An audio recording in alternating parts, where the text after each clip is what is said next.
Assalamualaikum ji, hope you are doing good. This is advocate Usman Abid and you are watching the law session. हम law GAT का syllabus कर रहे हैं जिसमें हम सीपीसी पढ़ रहे हैं। सेक्शन 12 तक हम ऑलरेडी पढ़ चुके हैं। Today we will do section 15 and onwards. So let's see what section 15 states. Section 15 की हेडिंग है courts in which suits to be instituted, यानी वो कौन सी सिविल कोर्ट्स हैं जिनमें हमने सूट्स फाइल करने हैं। Section states every suit shall be instituted in the court of the lowest grade competent to try it। दो बातें आ गई हैं यहाँ पे। सेक्शन 15 कह रहा है कि जो हमने सिविल कोर्ट में दावा दायर करना है वो उस सिविल कोर्ट में दावा दायर करना है जो कि लोएस्ट ग्रेड की सिविल कोर्ट होगी। यहाँ पे मैं क्लियर कर दूँ कि सिविल कोर्ट्स की डिफरेंट ग्रेड्स होते हैं। सबसे नीचे सिविल जज ग्रेड 3 का कोर्ट होती है, उसके बाद ग्रेड 2 की, उसके बाद ग्रेड 1 की। जो यहाँ तक ये कह रहा है कि लोएस्ट ग्रेड में आपने फाइल करना है, इसका मतलब तो ग्रेड 3 वाली जज में होना है। बट यहाँ पे आगे उसने साथ ही कह दिया competent to try it.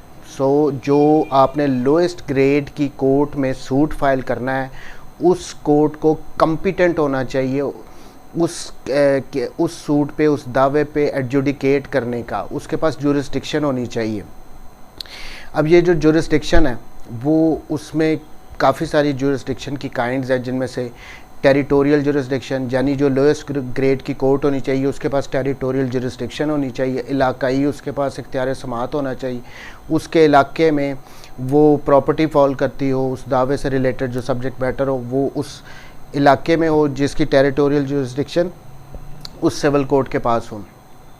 Second thing पिकनरी jurisdiction होनी चाहिए। हर कोर्ट की जो एक है वो सेट की जाती है हाई कोर्ट की तरफ से। जो ग्रेड 3 का फॉर इंस्टेंस उसकी अगर वो 10 लाख की मालियत तक के केसेस सुन सकता है तो उससे ऊपर वाले केस वो नहीं सुनेगा। ग्रेड 2 के पास फॉर एग्ज़ाम्पल अगर वो 50 लाख तक के केसेस सुन सकता है तो वो उससे ऊपर के नहीं सुन सकता। ग्रेड 3 का जो सिविल जज होगा, जो सिविल जज की अदालत होगी, वो किसी भी मालियत का केस सुन सकता है 50 लाख से अबव तक के। यहाँ पे जो lowest grade competent to try it का, इसका मतलब कंप्लीट ये होगा कि अगर तो एक फॉर इंस्टेंस मैं आपको एग्जांपल देता हूँ कि कोई एक दावा दायर करना है जिसकी मालियत है 30 लाख रुपए। क्या उसको ग्रेड 3 का सुन सकता है सिविल कोर्ट? नहीं सुन सकती, क्योंकि दो वो लोएस्ट ग्रेड की तो है बट उसके पास जो पिकनरी जुरिस्डिक्शन है वो तो मैक्सिमम 10 लाख तक की है। अगर उसको ग्रेड 2 का जो सिविल कोर्ट है वो उसकी जुरिस्डिक्शन रखती है, वो उस पर फैसला देगी क्योंकि उसकी पिकनरी जुरिस्डिक्शन अप टू 50 लाख है। मैं एक एग्जांपल दे रहा हूँ। लोएस्ट ग्रेड वाली यहाँ पे क्योंकि हमारे सूट की मालियत वैल्यूएशन जो थी वो 30 लाख थी, वो फॉल करेगी ग्रेड सेकंड वाले जो सिविल जज हैं उनकी कोर्ट में। यहाँ पे क्लियर होने चाहिए, सूट हमने फाइल करना है वो लोएस्ट ग्रेड ने उसको सुनना है, प्लस लोएस्ट ग्रेड वाली भी वो कोर्ट होगी जो कॉम्पिटेंट होगी, जिसके पास जुरिस्डिक्शन होगी हर किस्म की उस केस को सुनने की। ये था सिंपल सा सेक्शन 15। इसमें बस यही बात समझने वाली है कि हमने कोई भी जो हमने अगर कोई सूट फाइल करना है तो हमने डायरेक्ट हाई कोर्ट या सुप्रीम कोर्ट में नहीं फाइल करना, हमने उसको उस कोर्ट में फाइल करना है जो कि अपनी जुरिस्डिक्शन के लिहाज से लोएस्ट ग्रेड वाली वहाँ पे होगी। अब इसमें ये एक बात मैं क्लियर करता रहूँ कि जब हम दावा दायर करते हैं तो हम हमेशा सीनियर सिविल जज की कोर्ट में फ़ाइल करते हैं, वो फिर आगे मार्क करता है उसने किस जज के पास भेजना है। ये ऑब्वियसली उनका एडमिनिस्ट्रेशन मैटर है, लेकिन हमें पता होना चाहिए कि हमारे सूट की वैल्यूएशन ये है, हमारे सूट पे इस इलाके की सिविल जज ये है, उसके पास इख्तियार समाअत है, वो इस सूट को ट्राई करेगा। सेक्शन 15 बड़ा सिंपल है, लोएस्ट ग्रेड वाली court, but that court must be competent to adjudicate on that suit. उस सिविल कोर्ट ने उस पर फैसला देना है। इससे रिलेटेड अगर कोई क्वेश्चन पूछेगा तो क्वेश्चन इसके सेक्शन 15 के होते हैं कि फॉर इंस्टेंस वो पूछ सकता है कि under what section it is stated that the lowest grade वाली कोर्ट जो है कॉम्पिटेंट टू ट्राई इट वो इसको डिसाइड करेगी। सो सेक्शन 15 वाला लोएस्ट ग्रेड वाली कोर्ट। दूसरा क्वेश्चन ये पूछ सकता है कि which court is competent to in which court we need to file a suit. So वहाँ पे हम कहेंगे lowest grade competent to try, जो भी ये जहाँ पे भी ये हमारी उन्होंने ऑप्शन दी होगी हम उसको टिक करेंगे। सो ये सिंपल सा था सेक्शन 15। अब आते हैं सेक्शन 16 की तरफ। ये थोड़ा सा टेक्निकल है, इसको समझने इसको गौर से ज़रा सुनिएगा, ये थोड़ा टेक्निकल है। सेक्शन 16 की हेडिंग है suits to be instituted where subject matters situate, यानी इसकी हेडिंग में वो ये कह रहा है कि सूट हमने वहाँ पे फाइल करना है जिस कोर्ट की टेरिटोरियल जुरिस्डिक्शन में वो सब्जेक्ट मैटर, वो प्रॉपर्टी मूवेबल और इमूवेबल सिचुएट करेगी, वहाँ पे होगी। ये हेडिंग है। अब आगे सेक्शन में डिफरेंट सिनेरियोज दिए हुए हैं, वो ज़रा गौर से सुनिएगा। सेक्शन 16 में से काफ़ी सारे क्वेश्चंस वो पूछ सकता है।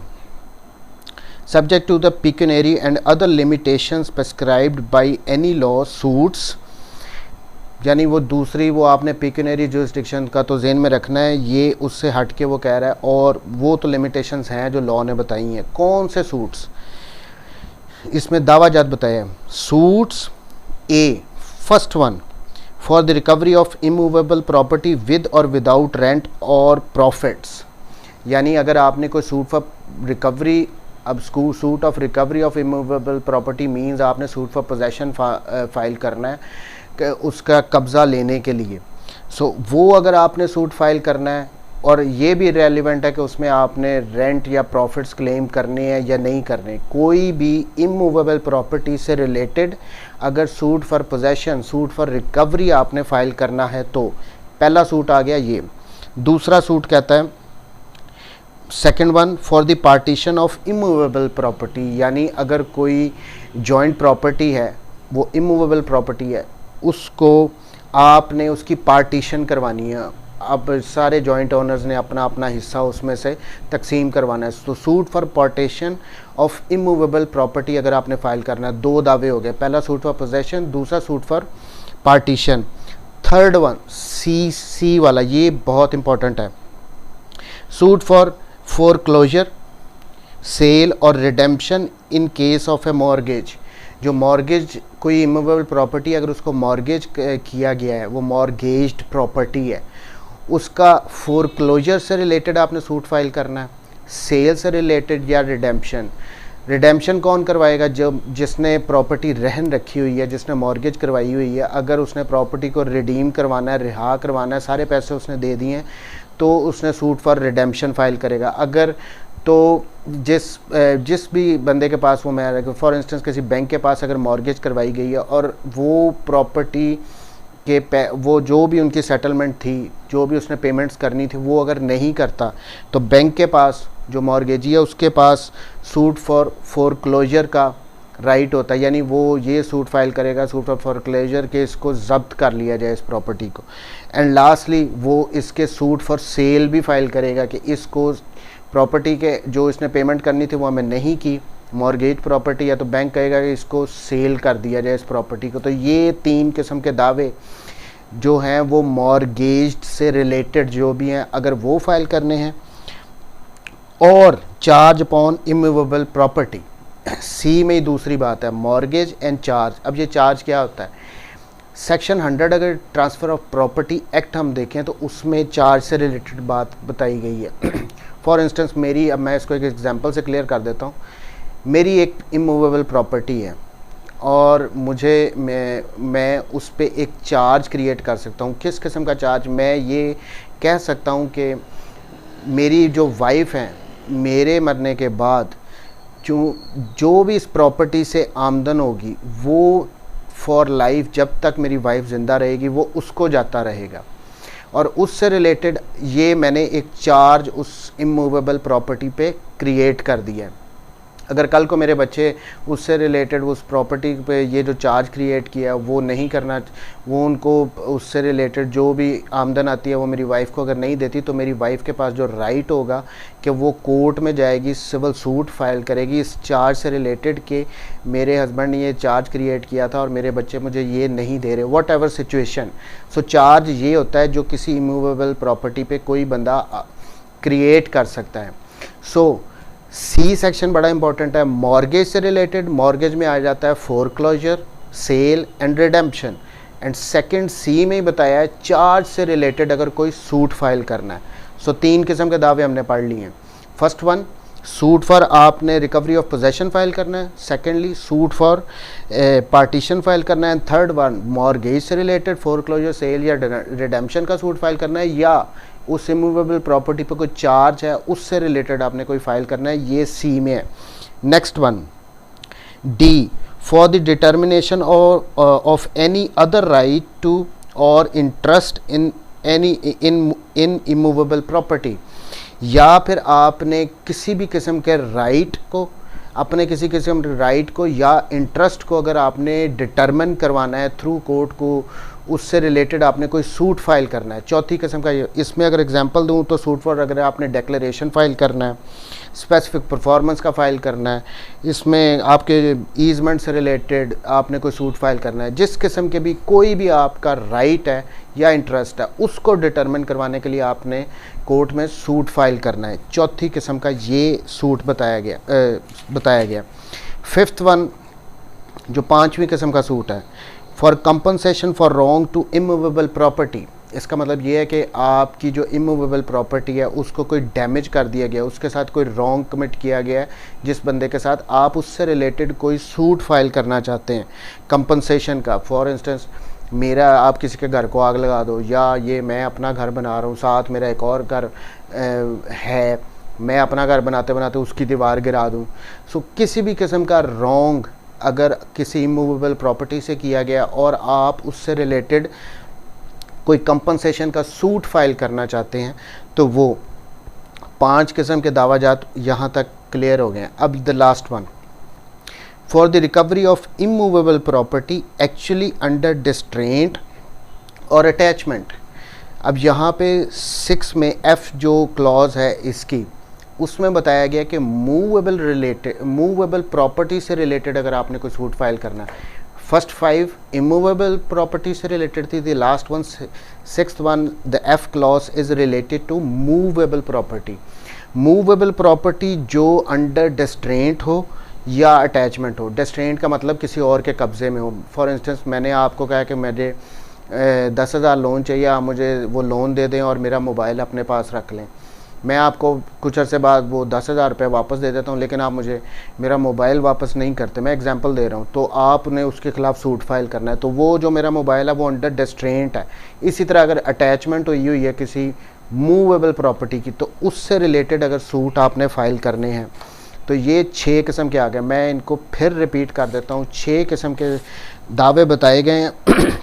Recovery for possession, second one partition of immovable property, then the mortgage and charge से रिलेटेड आपने सूट कोई फाइल करना है। द फोर्थ वन इज़ कोई आपने कोई भी अपना राइट या इंटरेस्ट को डिटरमिन करवाना है। फिफ्थ वन, कोई प्रॉपर्टी इमूवेबल प्रॉपर्टी से कोई रॉन्ग कमिट गया, उससे रिलेटेड आपने कोई कंपनसेशन का सूट फाइल करना है। एंड द लास्ट वन, कोई मूवेबल प्रॉपर्टी जो अंडर डिस्ट्रेंट है या अटैचमेंट है, उससे रिलेटेड आपने कोई सूट फाइल करने हैं। तो कहाँ करने हैं अब ये बता रहा है।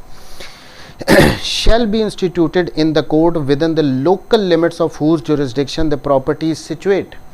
यानी आपने उस सिविल कोर्ट में जाके सूट फाइल करना है जिसकी लोकल लिमिट्स में ये प्रॉपर्टी जिससे रिलेटेड दो मूवेबल या इमूवेबल है, उससे रिलेटेड जो आपने सूट फाइल करना है, जो 6 ऊपर दावाजात बताए गए हैं, तो उसी अदालत में फ़ाइल करना है जिसकी इलाकाई जुरिस्डिक्शन में, जिसकी टेरिटोरियल जुरिस्डिक्शन में वो प्रॉपर्टी सिचुएट कर रही है, मौजूद है। यहाँ तक उसने पहली बात क्लियर कर दी है। So the next one is very important, और इससे रिलेटेड इस पैराग्राफ में आगे कह रहा है, और in the case of suits refer to in clause C at the place where the cause of action wholly or partly arisen. अब क्लॉज सी में कौन से हमने पढ़े थे? क्लॉज सी थी थर्ड वन, मॉर्गेज से रिलेटेड, या दूसरा था चार्ज से रिलेटेड आपने जो सूट्स फाइल करने हैं। उनमें पहली बात तो ये आ गई कि आप वहाँ पे फाइल कर सकते हो जहाँ पे प्रॉपर्टी सिचुएट कर रही है, इमूवेबल प्रॉपर्टी जो सिचुएट कर रही है। दूसरी बात यहाँ पे उसने ये भी कर दी कि यहाँ पे सी से रिलेटेड, इन दावाजात से रिलेटेड, मॉर्गेज और चार्ज से रिलेटेड दावाजात में आप लोग वहाँ पे भी कर सकते हो जहाँ पे होली और पार्शली जो है वो कॉज ऑफ एक्शन अराइज हुई है। फॉर इंस्टेंस अगर प्रॉपर्टी है मुल्तान में और हमने जो मॉर्गेज करवाई है वो किसी खानेवाल के बैंक में करवा लिया, तो हम खानेवाल में भी कर सकते हैं और यहाँ पे भी कर सकते हैं। प्रॉपर्टी यहाँ पे हम यहाँ पे भी सूट फाइल कर सकते हैं, या फिर हम खानेवाल में भी कर सकते हैं। सो यहाँ तक अब ये क्लियर हो गया। अब इसके बाद एक प्रोवाइज़ो दी है सेक्शन 16 में, ये बहुत इंपॉर्टेंट है और बहुत ट्रिकी है। इसको अब और भी ज़्यादा गौर से सुनिएगा। यहाँ ऊपर तक तो सेक्शन हमारा क्लियर हो गया।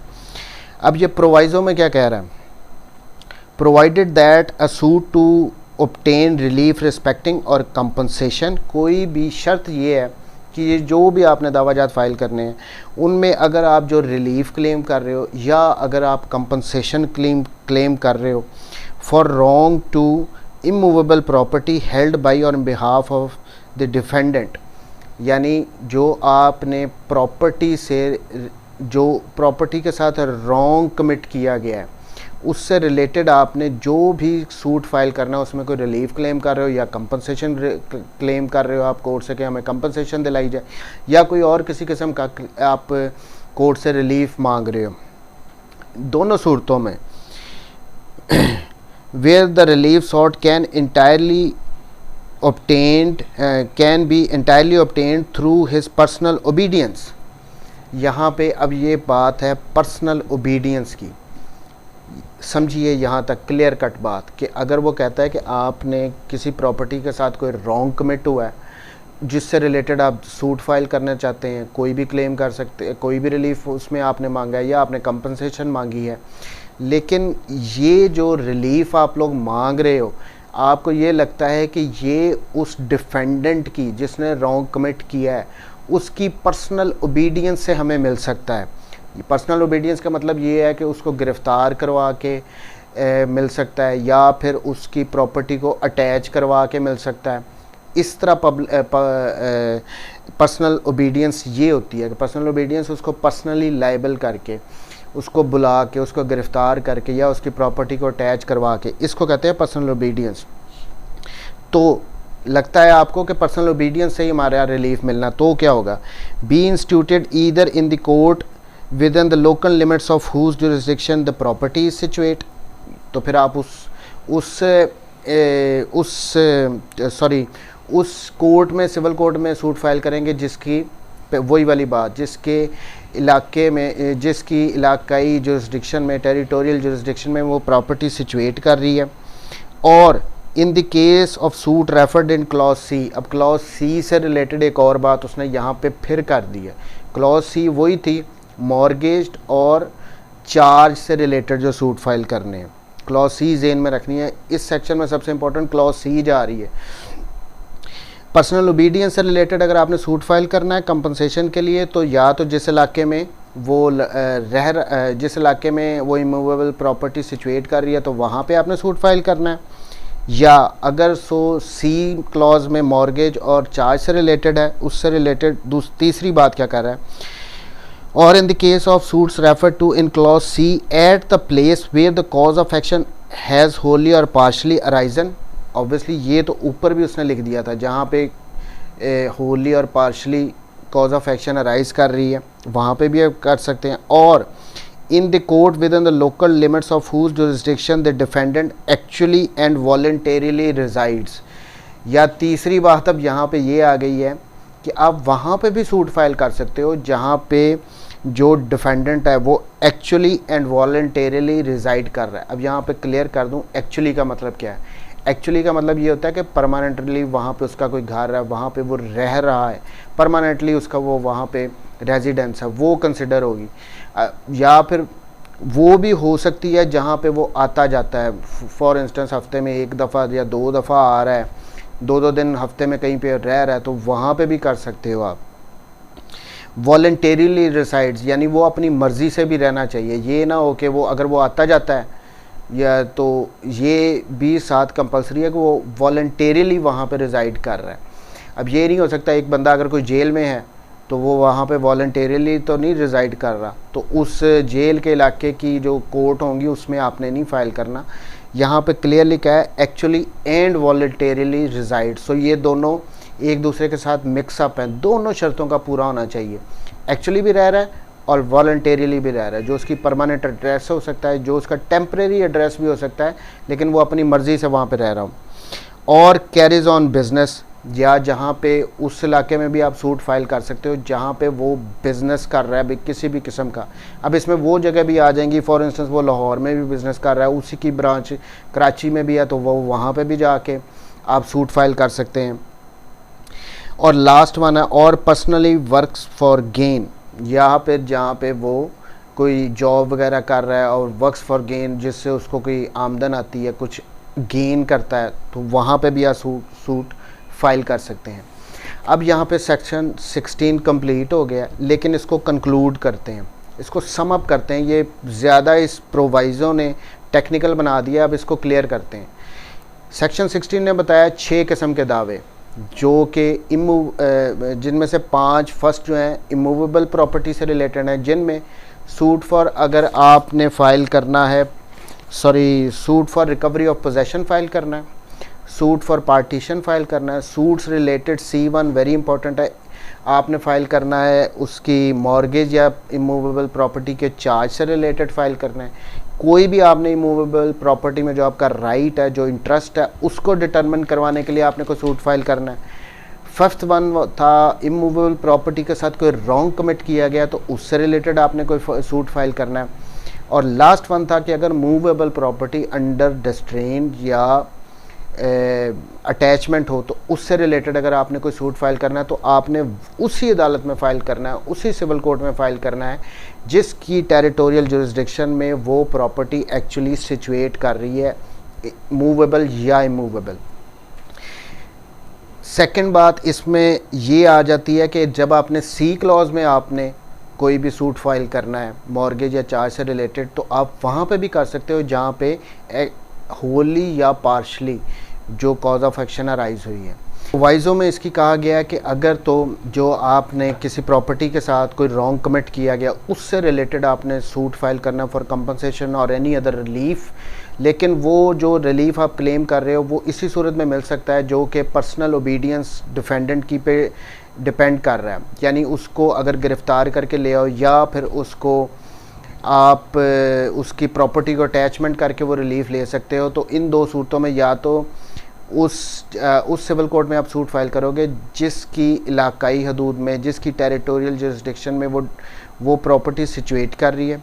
फर्स्ट थिंग ये प्रोवाइज़ो की बात है। सेकंड थिंग उन्होंने कहा कि अगर कोई क्लॉज सी में दो तो बातें ऊपर हमारी क्लियर हो चुकी थी, क्लॉज सी से अगर मॉर्गेज से रिलेटेड या चार्ज से रिलेटेड आपने कोई सूट फाइल करना है और आप उसमें आप या तो उस ऊपर ये आ चुका था कि या तो उस जहाँ पे टेरिटोरियल जुरिस्डिक्शन होगी वहाँ पे उस सूट में उस कोर्ट में सूट फाइल करोगे जहाँ पे प्रॉपर्टी सिचुएट कर रही है, या पार्शली या होली जो उसकी अराइज हुई है,